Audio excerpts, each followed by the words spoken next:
আলাইকুম এভরিওয়ান। আমাদের ডাচ বাংলা ব্যাংকে অ্যাকাউন্টে আমরা যদি অ্যাকাউন্ট করি তাহলে আমাদের কি কাগজপত্র প্রয়োজন হয়?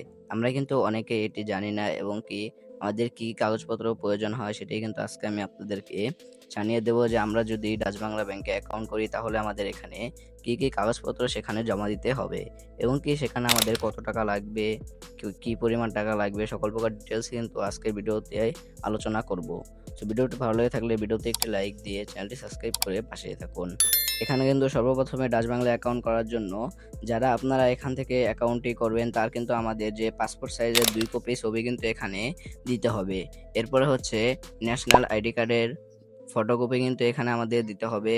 এরপরে হচ্ছে আপনাদের যদি না থাকে তাহলে আপনারা জন্ম নিবন্ধন এবং পাসপোর্টের কপিও সেখানে দিতে পারেন।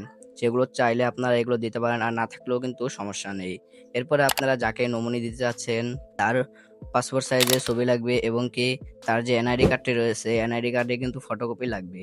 এক্ষেত্রে কিন্তু আপনারা যাকে নমিনি দিতে চাচ্ছেন তাকে আপনারা না নিয়ে গেলেও কিন্তু চলবে। শুধুমাত্র আপনারা এগুলো দিলেই কিন্তু এখানে হবে। এরপরে আপনাদের এখানে লাগবে হচ্ছে আপনারা যে বাসায় থাকেন এবং আপনাদের এলাকায় থাকেন, যেখানে থাকেন না কেন ওখানের আপনাদের গ্যাস বিল, পানি বিল এবং কারেন্ট বিল, এগুলোর যেকোনো একটি আপনারা এখান থেকে যে কাগজটি রয়েছে সেই কাগজটি কিন্তু এখানে দিয়ে দিতে পারেন এবং এখানে আপনাদের যদি ড্রাইভিং লাইসেন্স থাকে ড্রাইভিং লাইসেন্স এখানে আপনারা ফটোকপি দিয়ে দিবেন এবং আপনারা শিক্ষাগত যোগ্যতার এখানে আপনারা দিয়ে দিবেন। আপনারা যদি ব্যবসায়িক হয়ে থাকেন বা স্টুডেন্ট হয়ে থাকেন, যেটাই হয়ে থাকেন না কেন সেটাই কিন্তু আপনাদের যে কার্ডটি রয়েছে আইডি কার্ড সেটি আপনারা এখানে দিয়ে দিবেন।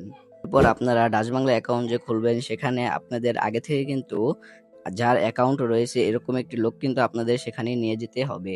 তার কিন্তু ওখানে সিগনেচার এবং তার যে অ্যাকাউন্ট নাম্বারটি রয়েছে সেটি কিন্তু ওখানে লাগবে। সেরকম যদি আপনাদের আশেপাশে কেউ যদি না থাকে তাহলে আপনারা যেখান থেকে অ্যাকাউন্ট খুলছেন না কেন সেই ম্যানেজারকে আপনারা বললে তারা কিন্তু ওখান থেকে ব্যবস্থা করে দিবে। আপনারা যদি জেনারেল 7 অ্যাকাউন্ট খুলতে চান তাহলে কিন্তু আপনারা এখান থেকে 500 টাকা কিন্তু এখানেই নিয়ে যাবেন। মানে এই 500 টাকা কিন্তু আপনাদের অ্যাকাউন্টে কিন্তু জমা দিতে হবে এবং আপনারা ভিআইপি 7 যদি আপনারা অ্যাকাউন্ট খুলতে চান তাহলে কিন্তু এখান থেকে আপনাদেরকে 5,000 টাকা নিয়ে যেতে হবে, যে 5,000 টাকা আপনাদের অ্যাকাউন্টে কিন্তু জমা দিতে হবে সর্বপ্রথমে। তো এখানে আমি যে কাগজপত্রের কথাগুলো বললাম এগুলো দিলেই কিন্তু আপনাদের ডাচ বাংলা অ্যাকাউন্টে কিন্তু আপনারা অ্যাকাউন্টটি খুলতে পারবেন এই ধরনের কাগজপত্র দিয়েই।